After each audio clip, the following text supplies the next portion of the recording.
আসেনি। হ্যালো দর্শক, আপনাদের সবাইকে শুভেচ্ছা জানাচ্ছি টাইম এক্সক্লুসিভ অনুষ্ঠানে। আজকে যে বিষয়গুলো আমরা আলোচনা করব তার মধ্যে আছে ধরা পড়ল ফাহিম সালে হত্যার অভিযুক্ত আসামি, প্রকাশ হয়ে গেছে হত্যার মোটিভ, এই বিষয়টি আমরা আলোচনা করব। নিউ ইয়র্ক সিটি নিউ জার্সির বাসিন্দারা কেন চলে যাচ্ছেন অন্যত্র, এই বিষয়ে আমাদের দুজন গেস্ট আজকে মিশিগান থেকে যুক্ত হচ্ছেন, তাদের সাথে আমরা আলোচনা করব কেন তারা নিউ ইয়র্ক ছেড়ে এবং নিউ জার্সি ছেড়ে চলে যাচ্ছেন। অ্যান্টিবডি তৈরি হলেও করোনায় আবারও আক্রান্ত হওয়ার আশঙ্কা এবং সম্ভাবনা আছে, এই বিষয়ে আমরা আলোচনা করব। সবাইকে সতর্ক থাকতে হবে, কিভাবে সতর্ক থাকবেন, কিভাবে বেঁচে থাকবেন করোনা থেকে, এই বিষয়টি আমরা আলোচনা করব এবং নিউজ আপডেট আপনাদের সাথে থাকবে।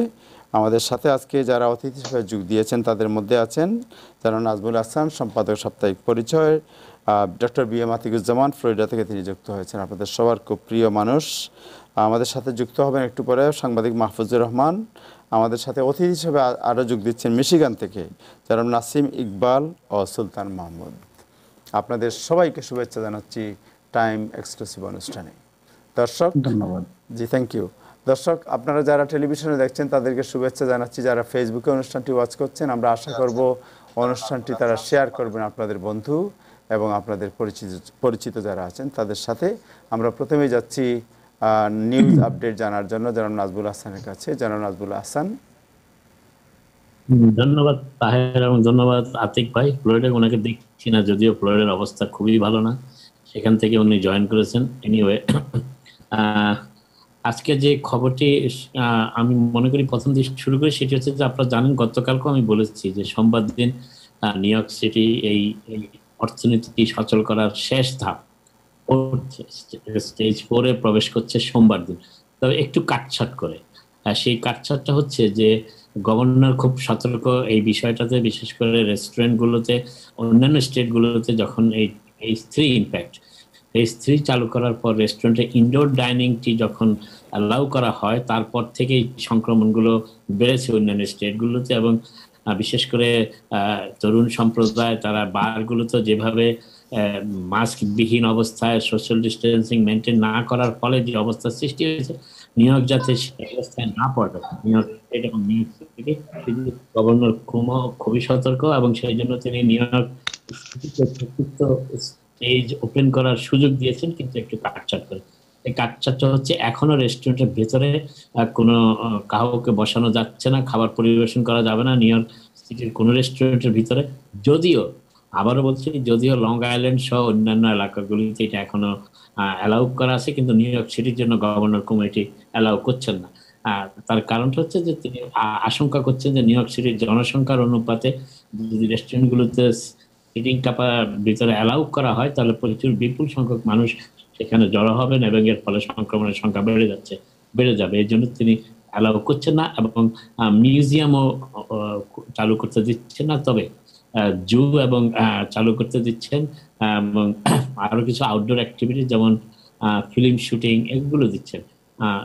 এর বাইরে অন্য কোনো কিছু দিচ্ছেন। আর বিপুল সংখ্যক অফিস আদালতের লোকজনও একটু বাড়বে, যারা চাকরিতে জয়েন করবেন তাদের সংখ্যা একটু বাড়বে। তবে মেয়র কিন্তু খুব আশাবাদী। মেয়র বলেছেন যে 3টি ধাপ নিউ ইয়র্ক সিটি বেশ কোনো ঝামেলা ছাড়াই অতিক্রম করেছে, অতএব তিনি আশা করছেন 4র্থ ধাপেও তেমন কোনো সমস্যা হবে না। যদিও তিনি আজকে একটি ঘোষণা দিয়েছেন যে রেস্টুরেন্টগুলোর অবস্থা তিনি বুঝতে পারছেন, ভিতরে সিটিং না দেওয়ার ফলে তাদের উপর চাপ অবশ্যই আছে, কিন্তু তার নিরসনে তিনি একটি নতুন ঘোষণা আজকে দিচ্ছেন। সেটি হচ্ছে যে আউটডোর সিটিং এটি 31শে অক্টোবর পর্যন্ত বাড়ানো হয়েছে। যদিও আবহাওয়া খুব একটা সহায়ক হবে বলে অক্টোবর পর্যন্ত বোঝা মুশকিল, কারণ বেশ কিছুদিন ইতিমধ্যেই আমরা লক্ষ্য করছি যে শীতের ভাব দেখা যাচ্ছে জুলাই মাসেই।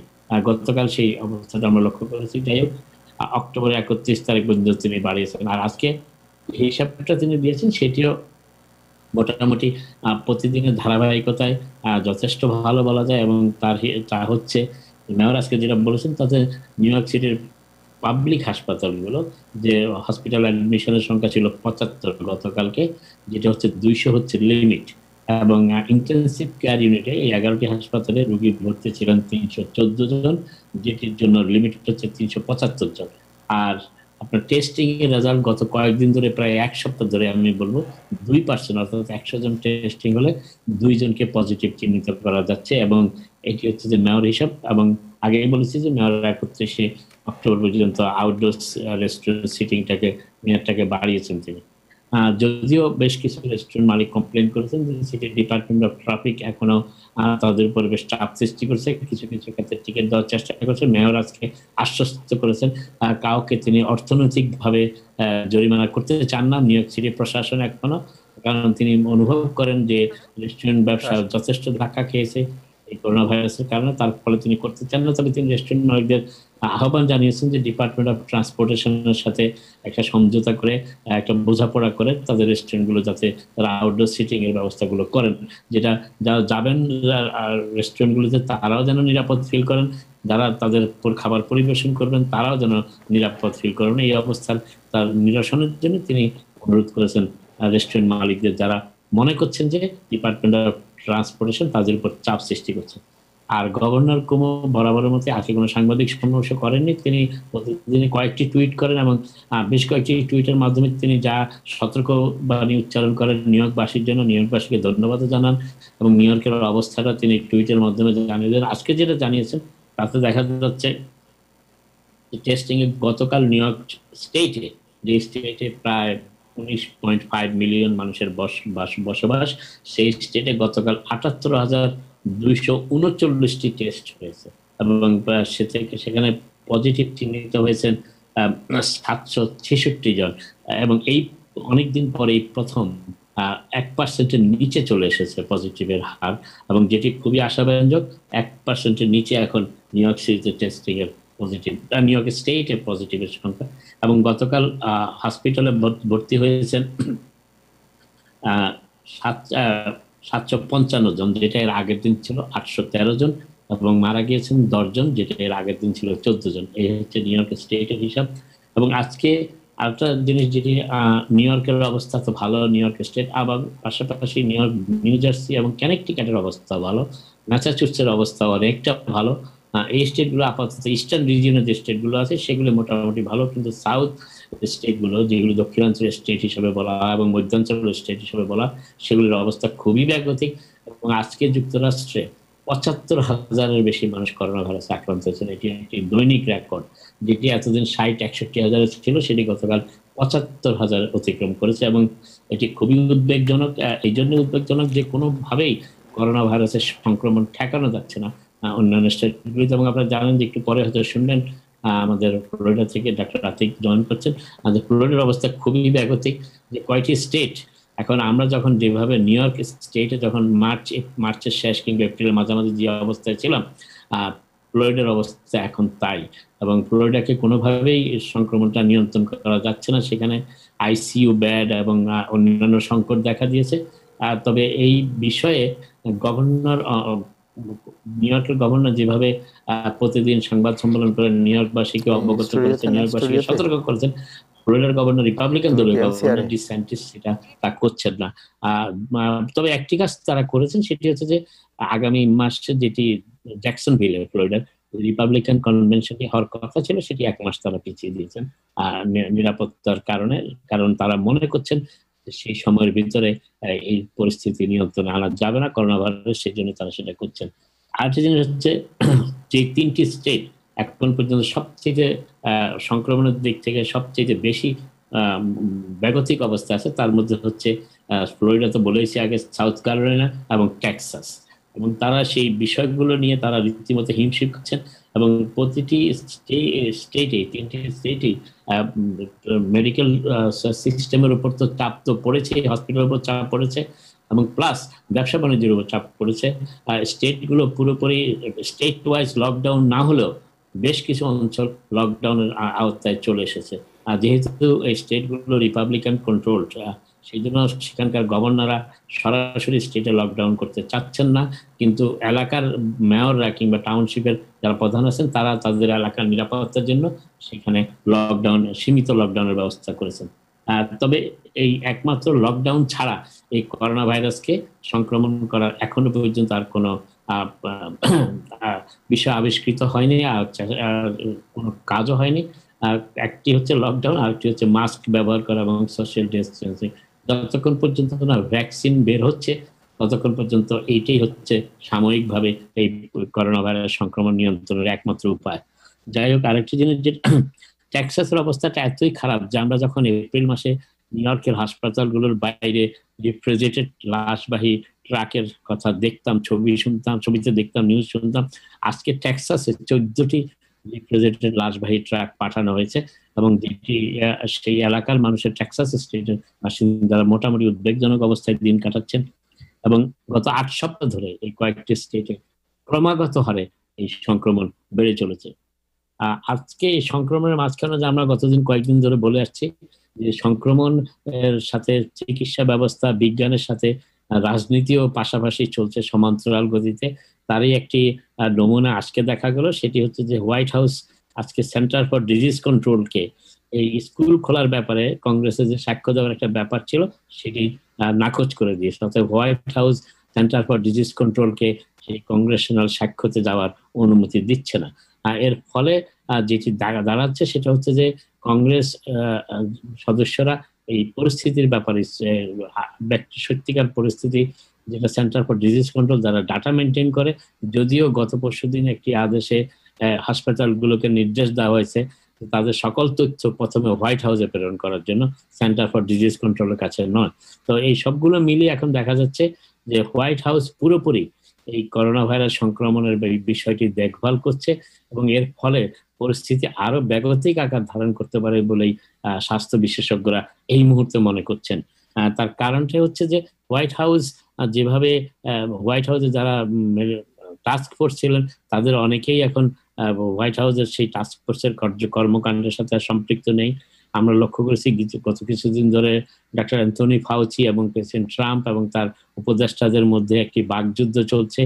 ইতিমধ্যেই ফাউচিকে অনেকটা কোণঠাসা করে ফেলা হয়েছে এবং তিনি যদিও আফসোস করে বলেছেন যে তিনি বিজ্ঞানের দৃষ্টিকোণ থেকে, চিকিৎসা স্বাস্থ্যের দৃষ্টিকোণ থেকে, স্বাস্থ্যগত সেবার দৃষ্টিকোণ থেকে তার মন্তব্য করেন, তার সাথে কোনো রাজনৈতিক সম্পৃক্ততা নেই, কিন্তু সেটি প্রেসিডেন্ট ট্রাম্পের পছন্দ হচ্ছে না, তাই ট্রাম্প প্রশাসন তাকে মোটামুটি কোণঠাসা করে ফেলেছেন এই বিষয়ে কথা বলার ব্যাপারে। আরেকটি বিষয় যেটি হচ্ছে যে স্কুল খোলার ব্যাপারে যে কথাটা বলেছিলাম, নিউ ইয়র্ক সিটির স্কুল কিভাবে খুলবে সে ব্যাপারে মেয়র একটি সিদ্ধান্ত দিয়েছেন, গভর্নরও একটি সিদ্ধান্ত দিয়েছেন, তবে চূড়ান্ত কিছু হয়নি। আপাতত যেটি আছে নিউ ইয়র্ক সিটির স্কুলগুলোর ব্যাপারে সেটি হচ্ছে একটি ব্ল্যান্ডিং স্কুল হবে, 2 দিন কেউ ক্লাসে যাবে, 3 দিন কেউ ক্লাসে যাবে। আর যে সমস্ত বাবা মারা তাদের সন্তানদের স্কুলে পাঠাতে চান না তাদের সে অধিকার থাকবে, তারা না পাঠালো তারা বাসা থেকেই তাদের শিক্ষা দিতে পারবেন, শিক্ষা নিতেও পারবেন। এটি হচ্ছে নিউ ইয়র্ক সিটির অবস্থা। কিন্তু যুক্তরাষ্ট্রের বেশ কয়েকটি স্টেট এই আর স্কুল চালু না করার ব্যাপারে মোটামুটি সিদ্ধান্ত নিচ্ছে। সেটি হচ্ছে, তার ভিতরে একটি হচ্ছে ক্যালিফোর্নিয়া, তারা স্কুল একেবারে বন্ধ রাখার সিদ্ধান্ত নিতে যাচ্ছে।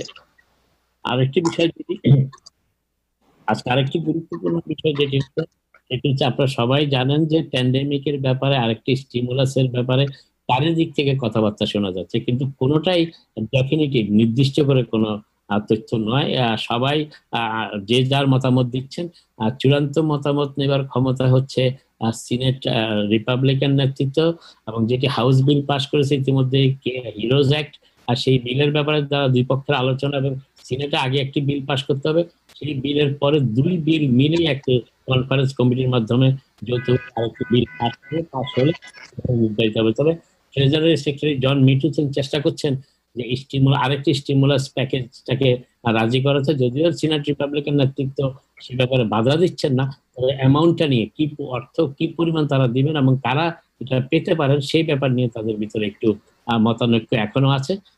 সেই ব্যাপারটি আগামী কয়েকদিনের ভিতরে পরিষ্কার হবে।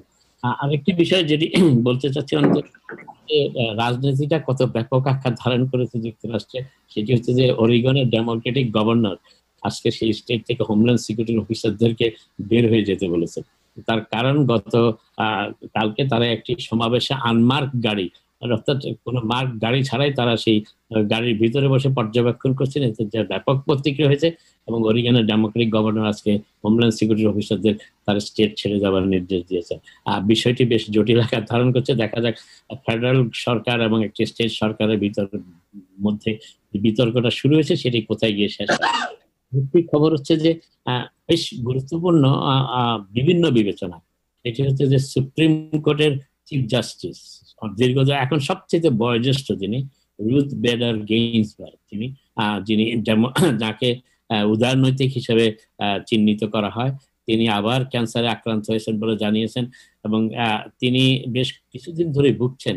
কিন্তু যাতে প্রেসিডেন্ট ট্রাম্প আরো একজন সুপ্রিম কোর্টের বিচারপতি মনোনয়ন দিতে না পারেন, সেই জন্য স্বাস্থ্যগত কারণ থাকা সত্ত্বেও তিনি সুপ্রিম কোর্টের প্রধান জাস্টিস সুপ্রিম কোর্টের জাস্টিস হিসেবে এখনো দায়িত্ব পালন করছেন। তবে বিষয়টি দেখার মতন, কারণ যদি শেষ পর্যন্ত রুথ বেইডার গিন্সবার্গ দায়িত্ব পালন করতে না পারেন, তাহলে যদি মেয়াদের একেবারে 3 মাস আগে যদি আসনটি খালি হয়, তাহলে প্রেসিডেন্ট ট্রাম্প হয়তো চেষ্টা করবেন, যেভাবে ওবামার সময় রিপাবলিকান সিনেট তাকে মনোনয়ন দিতে দেয়নি, এবার হয়তো সেরকম একটা অবস্থা হবে না, তার কারণ সিনেটে রিপাবলিকানরাই মেজরিটি, অতএব তারা চেষ্টা করবে আরো একজন প্রেসিডেন্ট ট্রাম্পের অ্যাপয়েন্টিকে সুপ্রিম কোর্টে পাঠানোর জন্য। সেই বিষয়টি নিয়েই রুথ বেডার গিন্সবার্গের এই ক্যান্সারের খবরটি খুবই গুরুত্বপূর্ণ হয়ে দাঁড়িয়েছে। আরেকটি হচ্ছে যে সর্বশেষ খবর সেটি হচ্ছে যে আজকে আপনারা জানেন যে আমাদের জন্য খুবই, বিশেষ করে বাংলাদেশি আমেরিকানদের জন্য খুবই একটি বেদনার বিষয় যে আমাদের একজন প্রতিভাবান তরুণ যিনি তার অ্যাপার্টমেন্টে খুন হয়েছেন, তাকে খুন করেছে বলে আজকে নিউ ইয়র্ক পুলিশ জানিয়েছে তার ব্যক্তিগত সহকারী। মাত্র $1 লক্ষ একটি বিষয়, যিনি তিনি $1 লক্ষ আত্মসাৎ করেছিলেন এবং সেটি টের পাওয়ার পর সেই ফাহিম সালে তাকে সতর্ক করেছিলেন, কিন্তু পুলিশকে জানাননি, পুলিশকে সেই সেই চুরির ঘটনায় জানাননি এবং তাকে সময় দিয়েছিলেন, সুযোগ দিয়েছিলেন সংশোধন করার জন্য। একটি নিউজ পেপারে এসেছে এও তথ্য যে ফাহিম সালে ভাবছিলেন যে টাকাটি ফেরত পেলে কিছু অর্থ তিনি সেই তরুণকে দিবেন, 21 বছরের তরুণ, যিনি তার ব্যক্তিগত সহকারী ছিলেন, তিনি তার ব্যাংক অ্যাকাউন্ট দেখভাল করতেন ফাহিম সালের, এবং তিনি ফাহিম সালের অন্যান্য ব্যক্তিগত কাজও সহায়তা করতেন। তার হাতেই তিনি খুন হয়েছেন বলে আজকে NYPD সকালবেলা, শুক্রবার সকালবেলা সাংবাদিক সম্মেলন জানিয়েছে, যেটি খুবই একটি মর্মান্তিক ঘটনা। এবং আরেকটি ঘটনা হচ্ছে যে ফাহিম সালের পরিবারের পক্ষ থেকে একটি খবর পাওয়া গেছে, সেটি হচ্ছে যে তারা পিকিপসিতেই থাকেন এবং পিকিপসিতেই ফাহিম সালে বড় হয়েছেন, যদিও সৌদি আরবে জন্ম নিয়েছেন, তাকে পিকিপসিতেই দাফন করার একটি ব্যবস্থা নেওয়া হচ্ছে যদি শনিবারের ভিতরে তার লাশটি ফেরত পাওয়া যায়। এই বিষয়ে আরো পরবর্তীতে আমরা একটু আলোচনা করব। আর আপাতত এই র্যান্ট রিলিফের বিলের ব্যাপারে একটু বলতে চাই সর্বশেষ, সেটি হচ্ছে যে বেশ জটিল, যে বিলের পূর্ণাঙ্গ তথ্য পাওয়ার পর বিশ্লেষণ করে দেখা যাচ্ছে যে ভীষণ একটি জটিল প্রক্রিয়া, এতই একটি জটিল প্রক্রিয়া যে এখানে কে কোয়ালিফাই করবেন আর কে করবেন না, এটা একেবারে ক্যালকুলেটর নিয়ে বসতে হবে ঠিক করতে হলে, কারণ বেশ কিছু জটিল সেখানে সমীকরণ আছে, হিসেব নিকেশ আছে। তবে মুদ্রা কথা যেটি হচ্ছে যে আবেদনকারীকে নিউ ইয়র্ক স্টেটের বাসিন্দা হতে হবে, তবে তাকে তার নামে লিস্ট থাকতেই হবে এমন কোনো বাধ্যবাধকতা নাই। রুমমেটরাও করতে পারবেন, তবে সেই ক্ষেত্রে যৌথভাবে করলে ভালো। আর এই অর্থটা এই অ্যাপ্লিকেশনটা ল্যান্ডলর্ডের পক্ষে করা সম্ভব নয়, যারা ভাড়াটিয়া আছেন তারাই করবেন।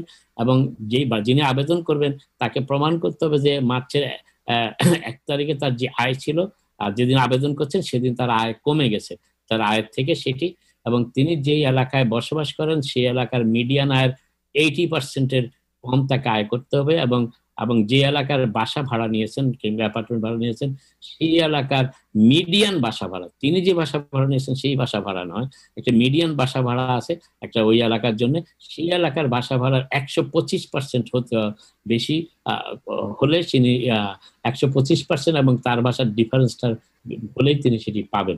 বেশ জটিল হিসাব।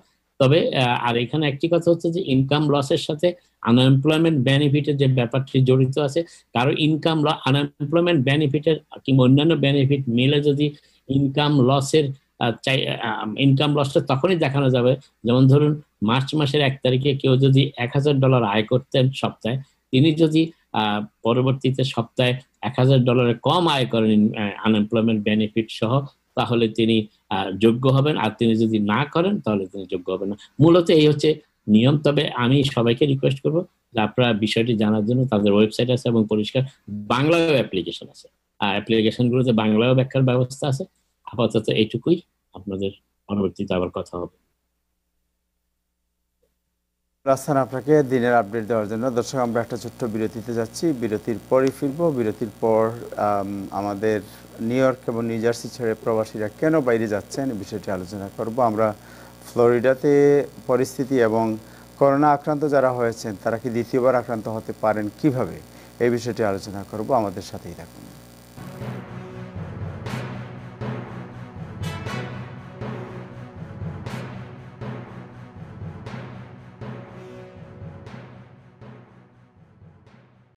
আর নয় অর জব, মাত্র 4 মাস আমাদের এখানে আইটি প্রশিক্ষণ নিয়েই হয়ে যান একজন আইটি প্রফেশনাল। স্বপ্নের আমেরিকায় আপনার স্বপ্ন পূরণে স্মার্ট টেক দিচ্ছে বছরে 80 থেকে 120 হাজার ডলারের চাকরির নিশ্চয়তা। পূর্বের কোনো কম্পিউটার বা আইটির অভিজ্ঞতার প্রয়োজন নেই। Smart tech IT solutions, we build your dream job in IT. 7208 Broadway, 2nd floor, Jackson Heights, New York 11372. Phone 917-293-5724. আমাদের শহরকে সুস্থ রাখতে গেলে আমাদের সবাইকে সুস্থ থাকতে হবে। সেজন্য আপনার কোনো ভয় ছাড়া পরিচর্যা এবং সহায়তা খোঁজার অধিকার আছে। সকল নিউ ইয়র্কবাসীর স্বাস্থ্য পরিচর্যা এবং সামাজিক পরিষেবা প্রাপ্ত হতে পারেন অভিবাসন স্থিতি, অর্থ পরিশোধের ক্ষমতা অথবা কর্মসংস্থানের স্থিতি নির্বিশেষে।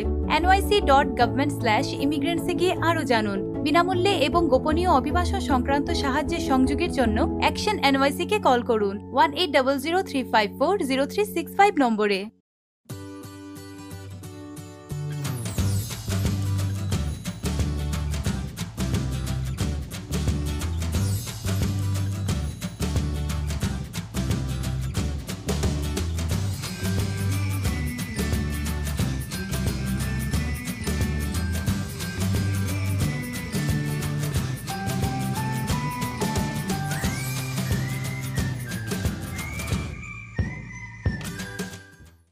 পরিবার নিয়ে সুন্দর পরিবেশে ঐতিহ্যবাহী বাংলাদেশি খাবার উপভোগ করতে আজই চলে আসুন সুলতানস ডাইনে।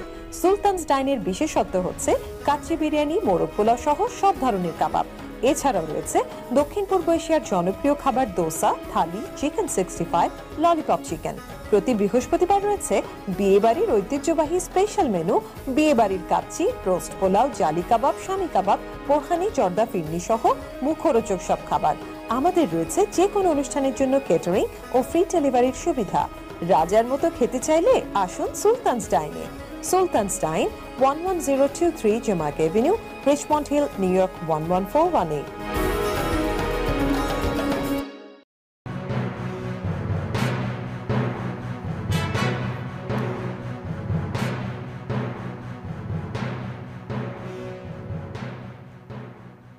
হ্যালো দর্শক, আপনাদের সবাইকে আবারও শুভেচ্ছা জানাচ্ছি টাইম এক্সক্লুসিভ অনুষ্ঠানে। আপনারা দেখছেন এতক্ষণ নিউজ আপডেট। এখন আমরা যাব পরবর্তী যে বিষয়গুলো আলোচনার জন্য। আমরা প্রথমে যাচ্ছি ডক্টর আতিকুজ্জামান আপনার কাছে।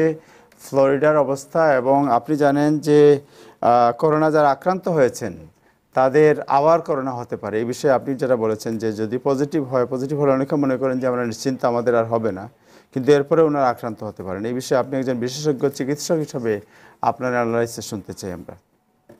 অনেক ধন্যবাদ তাহের ভাই। প্রথমেই আমি ফ্লোরিডার কথা বলি। ফ্লোরিডাতে এই মুহূর্তে আপনারা জানেন যে আমাদের অঙ্গরাজ্যে করোনা পরিস্থিতি দিনে দিনে অবনতির দিকে যাচ্ছে। গতকাল আমাদের অঙ্গরাজ্যে 160 জনের মতন মানুষের মৃত্যুহানি ঘটেছে করোনা ভাইরাসের জন্য, এবং প্রায় 14,000 মানুষ আক্রান্ত হয়েছে। গত এক সপ্তাহে কম বেশি প্রতিদিন 10,000 থেকে 15,000-এর মধ্যে মানুষ আক্রান্ত হচ্ছে। আক্রান্ত যারা হচ্ছে তাদের মধ্যে তরুণ বয়সের মানুষের সংখ্যা বেশি। যেটা আমরা ভয় পাচ্ছি যে এই তরুণ মানুষ যারা আক্রান্ত হচ্ছে তাদের থেকে যদি বয়োবৃদ্ধ মানুষ আক্রান্ত হয়, তখন আক্রান্তের সংখ্যা শুধু বাড়বে না, মৃত্যুর হারও বেড়ে যেতে পারে।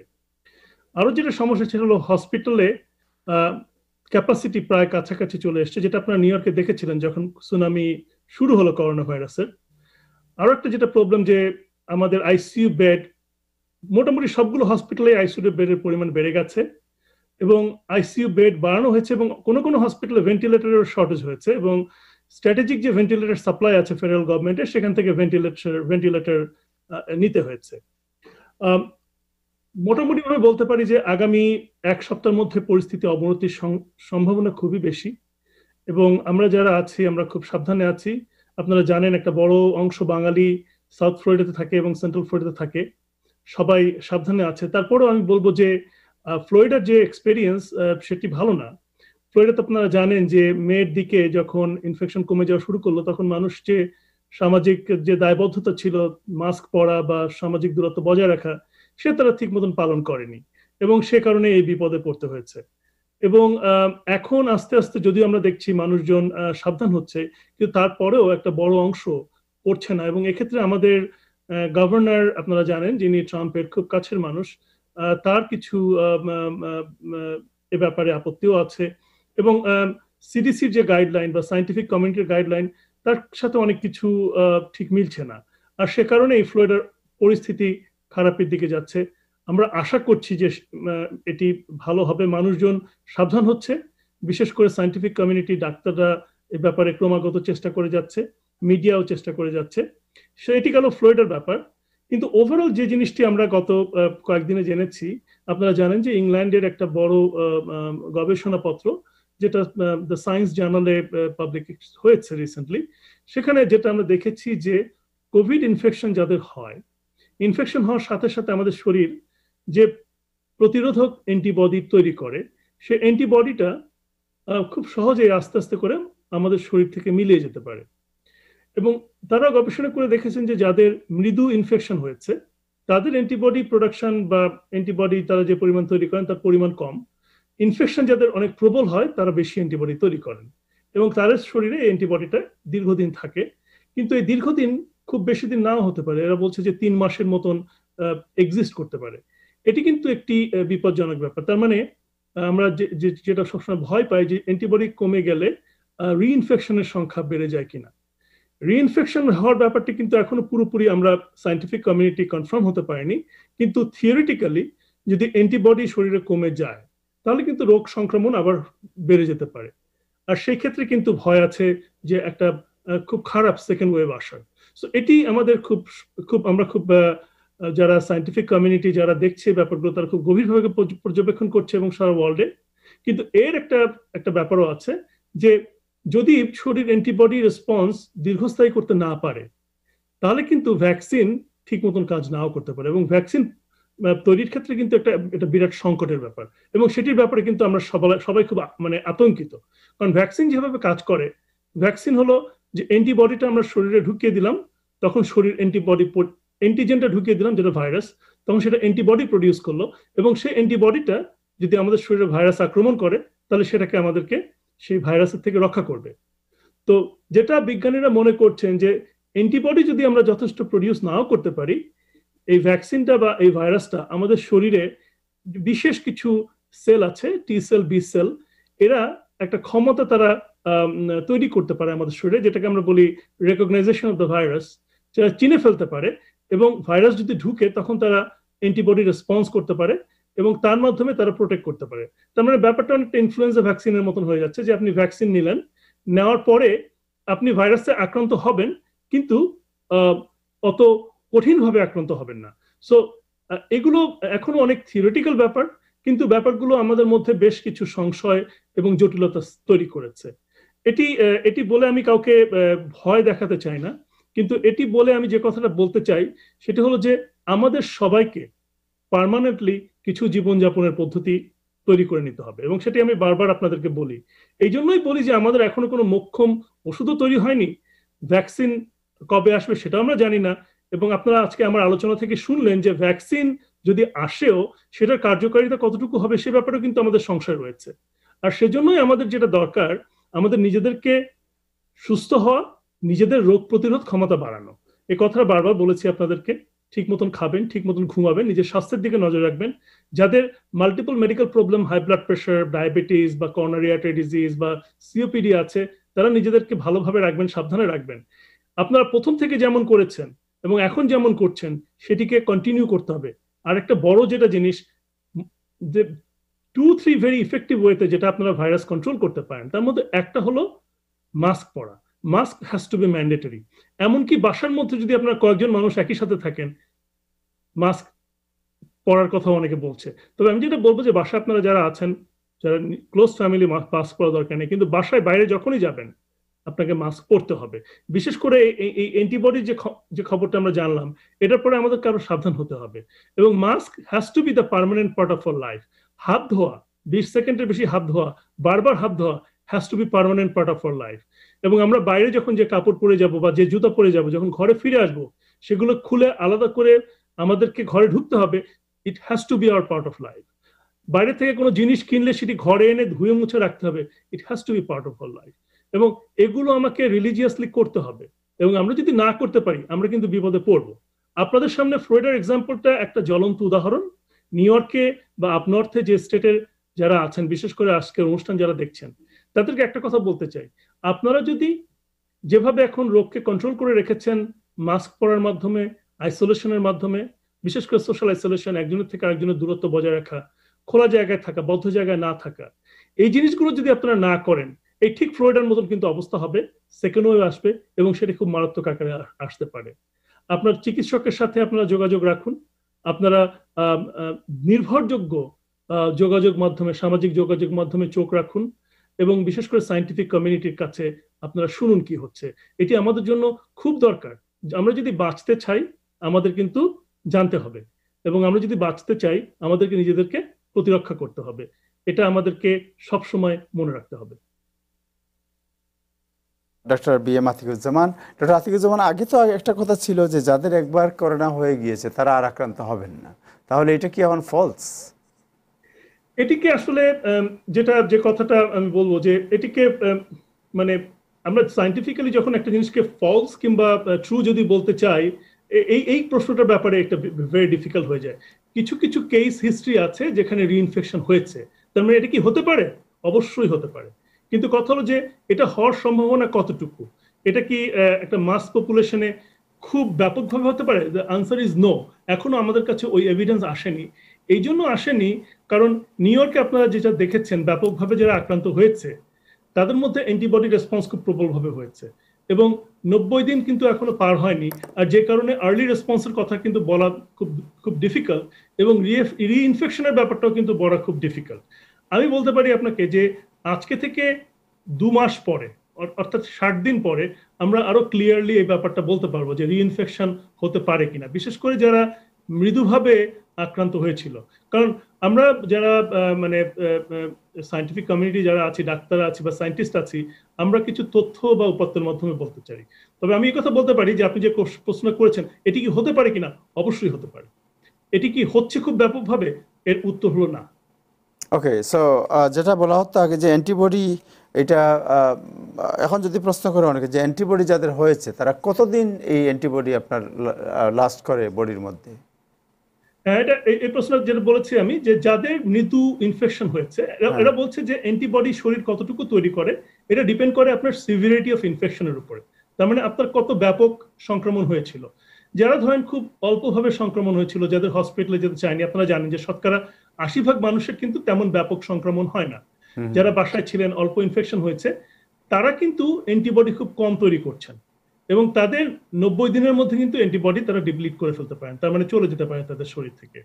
আর যাদের খুব ব্যাপক ইনফেকশন হয়েছিল, যারা হসপিটালে ভর্তি হয়েছিলেন, তাদের যদি কোনো আলাদা অন্য কোনো ইমিউনোলজিক্যাল ডিজিজ না থাকে, তাদের কিন্তু এটা দীর্ঘস্থায়ী হবে। তারা বলছে যে সেটা 90 দিন না, আরো বেশি দীর্ঘস্থায়ী হতে পারে। তবে কোনো ক্ষেত্রেই এটি 1 বছরের বেশি থাকবে কিনা এই ব্যাপারে সবার অনেক সংশয় আছে। দ্যাট মিনস আমাদের যারা আক্রান্ত হয়েছেন এবং যারা আক্রান্ত হননি, যারা পজিটিভ, যারা নেগেটিভ, হোয়াট এভার, বাট প্রত্যেকেই এখনো সতর্ক থাকতে হবে।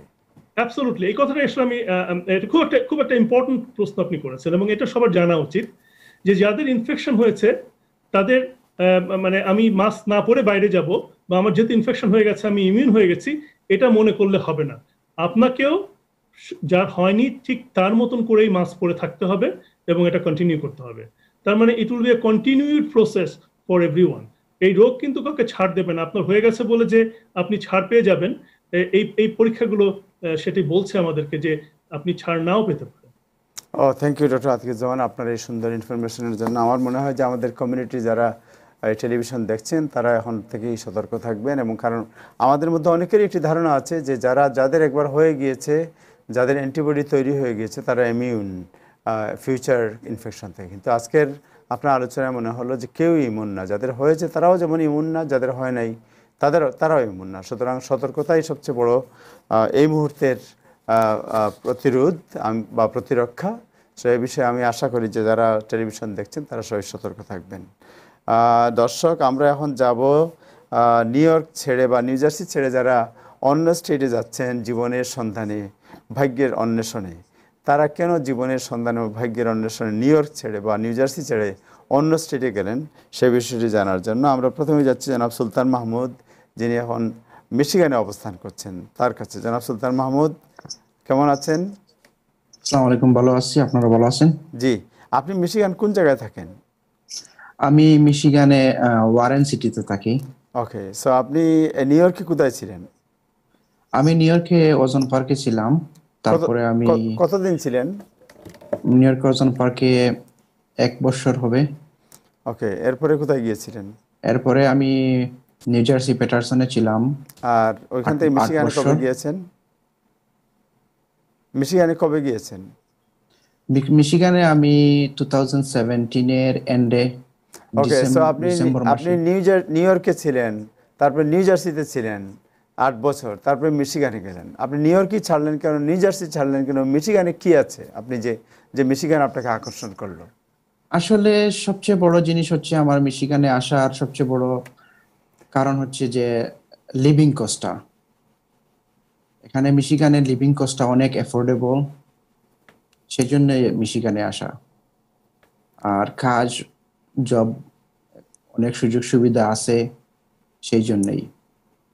ওকে, আপনি অ্যাফোর্ডেবল হাউস মানে নিউ ইয়র্কে একটি বাড়ির ভাড়া কত হতে পারে, মিশিগানে এই সেম বাড়ির ভাড়া কত হতে পারে বলে মনে হয় আপনার কাছে? আপনি যদি নিউ ইয়র্ক অথবা নিউ জার্সির কথা চিন্তা করেন, তাহলে আপনার মাসে $1500 থেকে $2000 আপনি শুধু আপনার বাসার রেন্টের জন্যই আপনি পে করবেন। আপনি যদি এখানে মিশিগানে তুলনা করে দেখেন, এই পয়সায় আপনি আপনার নিজের ঘরে অনেক আরামদায়কভাবে চলতে পারবেন। এই পয়সা দিয়ে আপনি মর্গেজ, ট্যাক্স দিয়েও আপনি চলতে পারবেন, সেই জন্যই অনেক অ্যাফোর্ডেবল।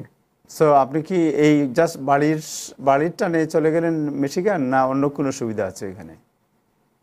আসলে মিশিগানটাও তো part of United state. So আমি নিউ ইয়র্কে অথবা নিউ জার্সিতে থেকে এজ এ আমেরিকান সিটিজেন যে সুযোগ সুবিধাগুলো পাবো, এখানেও এসে আমি কিন্তু সেই সুযোগ সুবিধাগুলোই পাবো।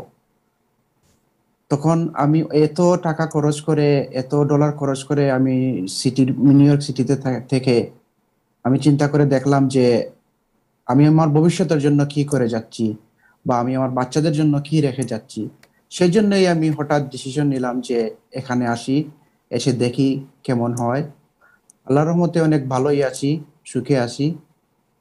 Thank you so much. আমরা যাচ্ছি জনাব নাসিম ইকবাল আপনার কাছে, যে নিউ জার্সি থেকে মিশিগান গিয়েছেন। জনাব নাসিম ইকবাল। আসসালামু আলাইকুম। জি, ওয়ালাইকুম আসসালাম। তো আপনি তো মিশিগান কোথায় আছেন? যারা ফেসবুকে দেখছেন বা টিভির সামনে বসে দেখছেন, যারা সবাইকে সালাম জানাই। যে আপনি মিশিগান কোথায় আছেন? আমি মিশিগানের ডেট্রয়েটে আছি এখন। ওকে, সো আপনি নিউ জার্সি ছেড়ে মিশিগানে কেন গেলেন? আমি 4টা ইস্যুকে সামনে রেখে মিশিগান আসার সিদ্ধান্ত নিয়েছি। জি। প্রথমত, এখানে বাড়ি ভাড়া কম। আচ্ছা। নিউ জার্সির তুলনায় বাড়ি ভাড়া এখানে অর্ধেকের মতো কম। তারপরে এখানে জব মার্কেটটা অ্যাভেলেবেল, প্রচুর কাজ আছে এখানে। সব বয়সের লোকেরা এখানে কাজ করার মতো সুযোগ সুবিধা আছে।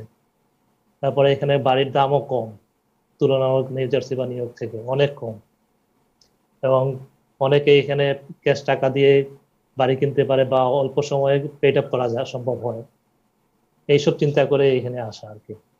সো আপনি কতদিন হলো মিশিগানে গিয়েছেন?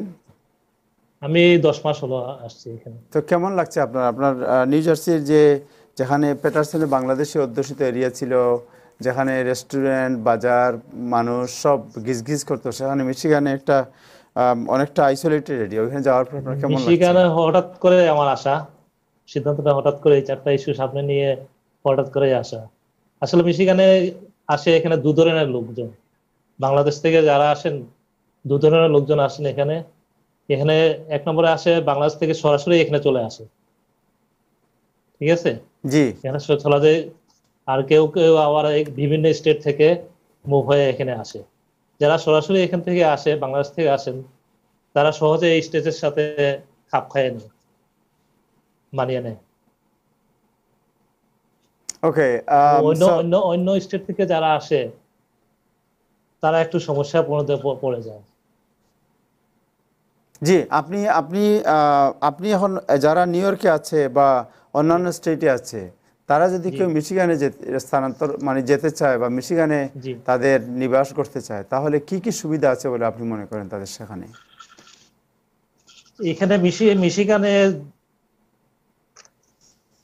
মিশিগানে জব মার্কেটটাও অনেক বড় জব মার্কেটের, কাজের পরিবেশ আছে, বাসা ভাড়া কম, অল্প টাকায় বাড়ি কেনা যায়, বা অনেক রেস্টুরেন্টে যে দেশীয় খাবারের স্বাদ নেওয়া যায়। এখানে ছুটি কাটানোর জন্য বা ঘুরে বেড়ানোর জন্য প্রচুর জায়গা আছে, টুরিস্ট এলাকা আছে, তারপরে শপিং মল, এগুলো সব দিক দিয়ে সবকিছুই ভালো।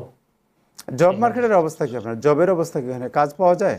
প্রচুর জব এখানে কোভিড-19 এর এই সময়ে এখনো জব মার্কেট প্রচুর, প্রতিদিন বিভিন্ন ইয়ে থেকে অফার আসে,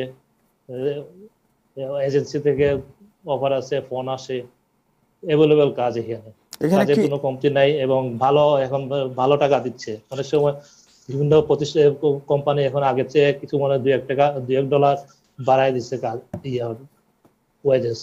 আচ্ছা, থ্যাংক ইউ আপনাদের দুজনকে আমাদের সাথে যোগ দেওয়ার জন্য। জনাব নাজমুল হাসান, আপনার কাছে আবার যাচ্ছি। ডক্টর আতিকুজ্জামান বোধহয় চলে গেছেন, বাট জনাব নাজমুল হাসান, আপনি কি আছেন আমাদের সাথে? আচ্ছা, তাহলে আমরা আমি একটু বলবো কিছু।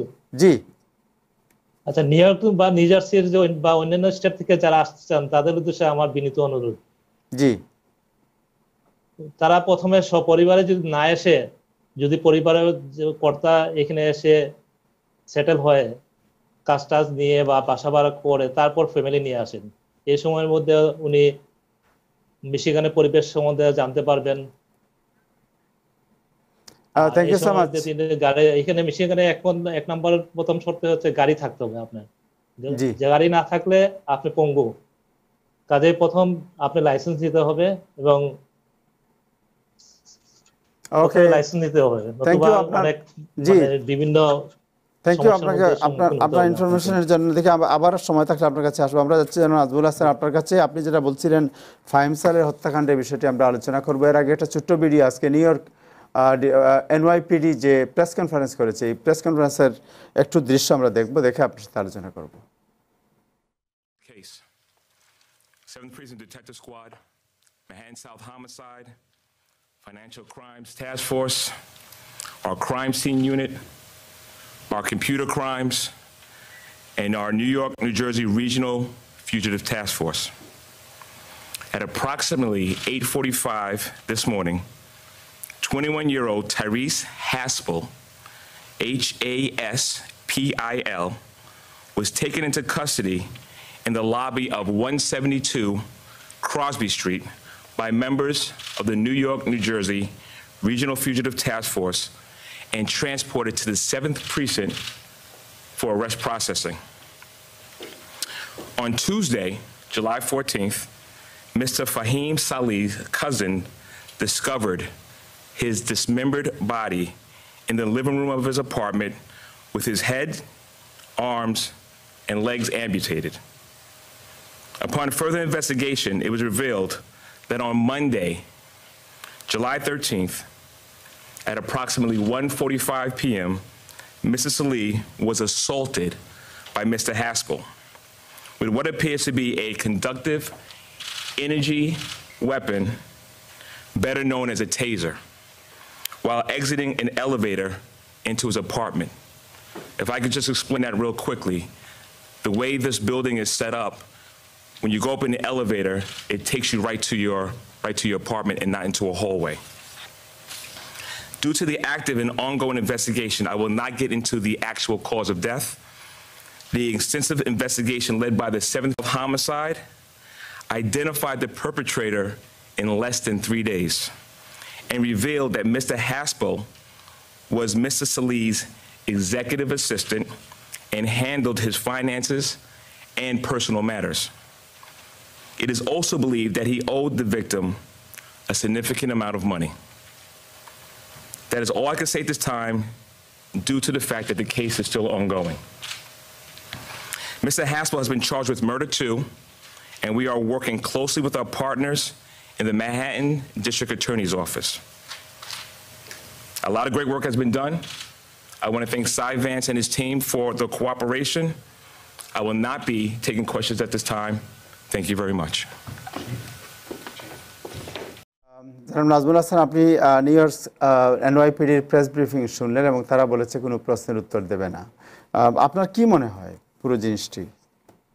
পুরো পুস্তকে স্পষ্ট বলা হয়েছে যেটা ব্যক্তিগত, যেটা আমরা বলেছি একটু আগে, যে ব্যক্তিগত অ্যাসিস্ট্যান্ট এখন ধরা বিভিন্ন মিডিয়াতে খবর এসেছে যে কেউ বলছে, নিউ ইয়র্ক টাইমস বলেছে 90,000, অন্য একটি মিডিয়া বলেছে 100,000-এর কাছাকাছি তিনি তার থেকে নিয়ে নিয়েছেন, যেহেতু তিনি তার ব্যক্তিগত ফাইন্যান্স হ্যান্ডেল করতেন, ব্যক্তিগত বিষয়গুলো তিনি সেখান থেকে সরিয়ে ফেলেছেন। এবং এটা ফাহিম সালেহ টের পাওয়ার পর তার সাথে কনফ্রন্ট করে এবং তার সাথে তাকে ফায়ারও করে, যতটুকু আরেকটি মিডিয়াতে এসেছে। এবং এতে সে উত্তেজিত হয়, ক্ষিপ্ত হয়ে উঠে এবং সুযোগ নেয়। এবং তবে এখানে একটা জিনিসের উত্তর কিন্তু এখনো আসছে না, যে সেটি হচ্ছে যে এই বিল্ডিং এ ফাহিম সালের ব্যক্তিগত অ্যাসিস্ট্যান্ট কিভাবে প্রবেশ করলো, তার কাছে কি একটা ডুপ্লিকেট কি ছিল, কিংবা সে তো তার সাথে ঢুকে নেই। আরেকটা কথা হচ্ছে, সে যদি তার সাথে ঢুকতো একই এলিভেটর, যেহেতু তার ব্যক্তিগত অ্যাসিস্ট্যান্ট, তার তো সেখানেও একটি বিষয় আছে।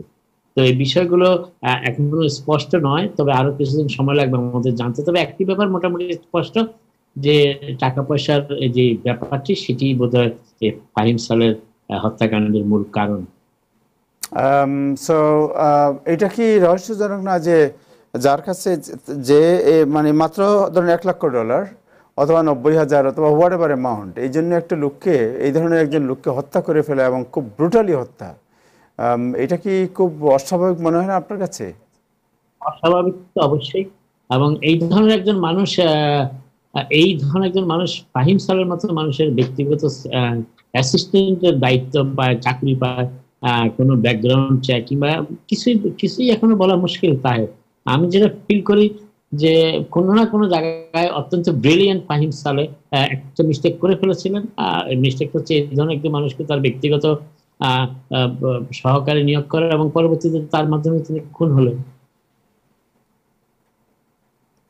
হ্যালো, হ্যাঁ শুনছি, বলছি।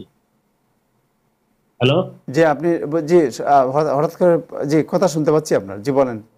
আমি যেটা বলছি চেষ্টা করছিলাম সেটা হচ্ছে যে ফাহিম সালেহ অত্যন্ত ব্রিলিয়েন্ট একজন মানুষ, কিন্তু ব্রিলিয়েন্ট মানুষের জীবনে অনেক সময় ভুল করে ফেলে। এবং তার ভুলটা হচ্ছে যে এই ধরনের একজন মানুষকে, 21 বছর একটি তরুণকে, তিনি তার এত বিশাল সম্পদের ফাইন্যান্সিয়াল ডিলিংস গুলো হ্যান্ডেল করার সুযোগ দিয়েছেন। ফাইন্যান্সিয়াল ডিলিংস গুলো সে জানতে পেরেছে কি পরিমাণ অর্থ ফাহিম সালেহ আয় করেন। এবং আরেকটি জিনিস যেটা পুলিশের বক্তব্য দেখা গেল, সে তার ব্যক্তিগত সহকারী ছিল। তবে বিষয়গুলো সেখানে এই ধরনের একজন মানুষ ফাহিম সালেহের মতো ব্যক্তির ব্যক্তিগত সহকারী হয়ে যাবে, তার অর্থনৈতিক ব্যাপারগুলো ডিল করবে, এই ধরনের একজন মানুষকে নিয়োগ দেওয়াটা ফাহিম সালেহ ডেফিনেটলি একটা ভুল ছিল। থ্যাংক ইউ জনাব Nazmul Hasan. Do you have any update, news update? News আপডেটের কিছু নাই, সেটি হচ্ছে যে আরেকটি যেটি প্যান্ডেমিক আনএমপ্লয়মেন্টের ব্যাপার বলছিলাম, সেটা নিউ ইয়র্ক স্টেটের বাসিন্দাদের জন্য 26 তারিখ শেষ হয়ে যাচ্ছে, যেটা অতিরিক্ত $600 পাওয়া যেত। কিন্তু রেগুলার আনএমপ্লয়মেন্ট চলতে থাকবে, যারা যতক্ষণ পর্যন্ত ক্লেম করে। আগে 39 উইকস ছিল, এখন সেটি 39 উইক শেষ হওয়ার পরে 59 উইকস পর্যন্ত করা যাবে। তবে তারপরে আগে কোনো নির্দেশনা আসে কিনা সেটার জন্য আমাদের অপেক্ষা করতে হবে। আচ্ছা, এই যে 59 উইকস পর্যন্ত যে আসবে, এটা কি ওই $600 সহ না জাস্ট আনএমপ্লয়মেন্টের? $600 ব্যাপারটি আপাতত, আমি আবার ব্যবহার করছি কথাটা, আপাতত নিউ ইয়র্ক স্টেটের জন্য 26 তারিখ শেষ হয়ে যাচ্ছে। কংগ্রেসের যে বিলটি পাশ করা হয়েছে হাউসে, সেটি জানুয়ারি 2021 সালের জানুয়ারি পর্যন্ত সেটি বহাল রাখার প্রস্তাব করা হয়েছে। সিনেট রিপাবলিকানরা, যারা সিনেটের কন্ট্রোলে আছে, তারা সেটি মানতে চাচ্ছেন না। তবে সেই ক্ষেত্রে তারা হয়তো চাকরিতে ফিরে যাওয়ার জন্য 600 থেকে 200 এর মাঝামাঝি একটা ফিগারের অঙ্ক তারা দিতে পারেন, যারা চাকরিতে ফিরে যাবেন। এটা আবার উল্লেখ করছি, আনএমপ্লয়মেন্টের জন্য রেগুলার আনএমপ্লয়মেন্টের বাইরে এখন অন্য কোনো প্রস্তাব আর আসেনি। এবং আরেকটা কথা বলে রাখি, জুলাই 20 তারিখ সিনেটের অধিবেশন করছে, অতএব আমরা আশা করি জুলাই 20 তারিখ থেকে পরবর্তী এক সপ্তাহের ভিতরে স্টিমুলার চেক এবং এই প্যান্ডেমিক আনএমপ্লয়মেন্ট কন্টিনিউ হবে কিনা, কিংবা কি পরিমাণ কি অর্থে কন্টিনিউ হবে, সেই ব্যাপারে আমরা বিশদ জানতে পারবো। থ্যাংক ইউ জনাব নাজমুল হাসান। জনাব সুলতান মাহমুদ, আপনার কাছে শেষ একবার আসতে চাই যে যারা মিশিগানে আসতে চায় বা মিশিগানে গিয়ে মিশিগানে নতুন নিবাস করতে চান, তাদের উদ্দেশ্যে আপনি কি বলবেন? আপনার সাউন্ড আনমিউট করতে হবে।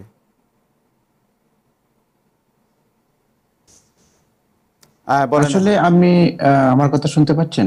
জি জি। আসলে আমি অনেক কল আমার ফ্রেন্ড বন্ধু ফ্যামিলি অনেক করে, ওরা অনেক জিজ্ঞাসা করে মিশিগান সম্বন্ধে। সবাই এক জিনিসই চিন্তা করে যে ফ্যামিলি নিয়ে গিয়ে ওইখানে কিরকম হবে, সুযোগ সুবিধা, বাচ্চাদের স্কুল। আমি বলবো সবাইকেই আমি বলি এখানে সব কিছুর সুযোগ সুবিধা আছে। যারা সিনিয়র সিটিজেন ওনাদের জন্য সকল সুযোগ সুবিধা আছে। এভরি স্টেটে যে সুযোগ সুবিধা আছে এখানেও সেই সুযোগ সুবিধা আছে। এখানে ভালো ভালো স্কুল, কলেজ, ইউনিভার্সিটি, মনে করেন মিশিগান স্টেট ইউনিভার্সিটি, অনেক ভালো ইউনিভার্সিটি আছে। সব দিক দিয়েই এখানে সকল ধরনের সুযোগ সুবিধা আছে। তারপরে নাসিম ভাই বললেন যে জব মার্কেট, বর্তমান জব মার্কেটটা অনেক ভালো। নতুন নতুন অনেক হোটেল, রেস্টুরেন্ট, ফ্যাক্টরি ওপেন হইতেছে। বিগত 2 বছর থেকে আমি ডিট্রয়েট ডাউনটাউনে কাজ করি। অনেক নতুন নতুন হোটেল, রেস্টুরেন্ট দেখছি ওপেন হইতেছে। তো এখানে জবেরও অনেক সিকিউরিটি আছে। সব দিক দিয়ে অ্যাফোর্ডেবল হাউজিং, রেন্টিং, সব দিক দিয়েই। থ্যাংক ইউ জনাব নাসিম। থ্যাংক ইউ জনাব সুলতান মাহমুদ। জনাব নাসিম, জি জি। আরেকটা আপডেট ছিল, জি। এটি হচ্ছে আপনারা জানেন যে কানাডা এবং আমেরিকার বর্ডার, ল্যান্ড বর্ডার সেটি বন্ধ আছে এবং আজকে আর একটি ঘোষণা এসেছে, সেটি অগাস্টের শেষ দিন পর্যন্ত বন্ধ থাকবে। তাহলে অগাস্টের শেষ দিন পর্যন্ত কানাডা কেউ এখান থেকে যেতে পারবে না, কেউ আসতে পারবে না, right? Until emergency health care worker কিংবা হেলথ রিলেটেড কোনো কিছু ইমার্জেন্সি সিচুয়েশন ছাড়া বর্ডার ক্রস করতে পারবে না সাধারণ মানুষ। How about by air? By air is always there, যেতে পারবে, বাই এয়ারে যেতে পারবে। Okay, thank you. জনাব নাসিম ইকবাল, আপনার কাছে জানতে চাই যে এই করোনার অবস্থা কি আপনার মিশিগানে? আপনার সাউন্ড আনমিউট করতে হবে। হ্যাঁ, শুনতে পাচ্ছেন? জি। করোনা আগের চেয়ে কম এখন। না, একটু ডিটেইলস বলেন যে ওখানে কমিউনিটিতে করোনা। এখানে সোশ্যাল ডিসটেন্স মেনে চলতেছি, সবাই মুখে মাস্ক পরে, কাজের জায়গায় খুব সিকিউর হিসাবে কাজ করতে হয়, মাস্ক পরে সোশ্যাল ডিসটেন্স রেখে কাজ করি আমরা, কোনো সমস্যা হইতেছে না। ওকে, সো এখানে বাঙালি কমিউনিটি, বাংলাদেশি কমিউনিটির মধ্যে কেউ কি আক্রান্ত আছেন বা মারা গেছেন এমন কোনো ঘটনা ঘটেছে? আগে মারা গেছিলেন, এখন তো শুনতে জানি না। আচ্ছা, অনেক বাঙালি মারা গেছেন। ওকে, সো আমার মনে হয় যে থ্যাংক ইউ সো মাচ, আপনারা আপডেট দিলেন আমাদেরকে মিশিগানের উপর। যারা বাংলাদেশি মিশিগানে যেতে চান, এখানে নিউ ইয়র্কের বাসিন্দা যারা মিশিগানে যেতে চান, তারা বিষয়টি চিন্তা করবেন এবং তাদের আত্মীয় স্বজনদের সাথে আগে যোগাযোগ করবেন বা বন্ধু বান্ধবের সাথে আগে যোগাযোগ করবেন। এখানে যদি আত্মীয় স্বজন যারা আছে, যদি আত্মীয় স্বজন থাকে রক্তের সম্পর্কের বা শ্বশুর বাড়ির কোনো কেউ থাকে, তারাই আসা উচিত। আদারওয়াইজ আসলে অনেক সমস্যার মধ্যে সম্মুখীন। ওকে, ঠিক আছে, থ্যাংক ইউ সো মাচ আপনাকে। হ্যাঁ, থ্যাংক ইউ, আপনাকে অসংখ্য ধন্যবাদ, আপনি কথা যে ইনফরমেশন দিয়েছেন, থ্যাংক ইউ। আমার মনে হয় যে আজকে আমাদের দিনের আপডেট এবং নিউজ আপডেট এ পর্যন্তই। আজকে আর যে বিষয়গুলো আলোচনা করার ছিল আমরা আলোচনা করেছি। আমার মনে হয় যে কনক্লুশন যদি হয় তাহলে বলবো যে আমাদের সবাইকে আবারও অনেক বেশি সতর্ক থাকতে হবে, কারণ করোনা ভাইরাস এখনও শেষ হয়নি, এটি আমাদের পেছনে পেছনে ঘুরছে। এবং যারা মনে করেন যে আমাদের অ্যান্টিবডি হয়ে গেছে অথবা আমরা এর থেকে নিরাপদ, আজকের একটা আতিকুজ্জামান আমাদের সতর্ক করে দিয়েছেন যে অ্যান্টিবডি যাদের হয়েছে, যাদের রোগও হয়েছে, এটা ম্যাক্সিমাম 3 মান্থ এটা আপনার কন্টিনিউ করে এরপরে আবার নিউট্রাল হয়ে যায় এবং আমরা আক্রান্ত হতে পারি। যারা হয় নাই তারা যে কোনো সময় আক্রান্ত হতে পারেন এবং এখন এই রোগ অত্যন্ত ভয়ঙ্কর, ভয়াবহ। আমরা আশা করি আমাদের কমিউনিটির যারা আছেন, যাদের ব্যাপারে শোনা যায় তারা Jackson height, Jamaica, church avenue বা অন্যান্য জায়গায় আড্ডা দেন, তাদের সবাইকে বলবো যে আপনারা সবাই সোশ্যাল ডিস্টেন্স মেনটেন করবেন, সবাই মাস্ক পরবেন, সবাই হাত ধুয়ে আপনাদের ঘরে যাবেন, হাত ধুয়ে আপনার যে কোনো জিনিস ধরবেন। এই বিষয়গুলো অত্যন্ত সতর্কতার সাথে আমাদের মেনটেন করতে হবে। আরেকটি বিষয় আমাদের যেটা মেনটেন করতে হবে তা হচ্ছে যে আমরা যেসব দোকানে যদি বাজার করতে যাই, সেখানে আমরা দেখেছি অনেকেই সোশ্যাল ডিস্টেন্স মেনটেন করছেন না। এই বিষয়গুলো মেনটেন করা উচিত বলে আমরা মনে করি। দর্শক, আজকে এ পর্যন্তই। আগামীকাল আবার দেখা হবে। ততক্ষণ সবাই ভালো থাকবেন। খোদা হাফেজ।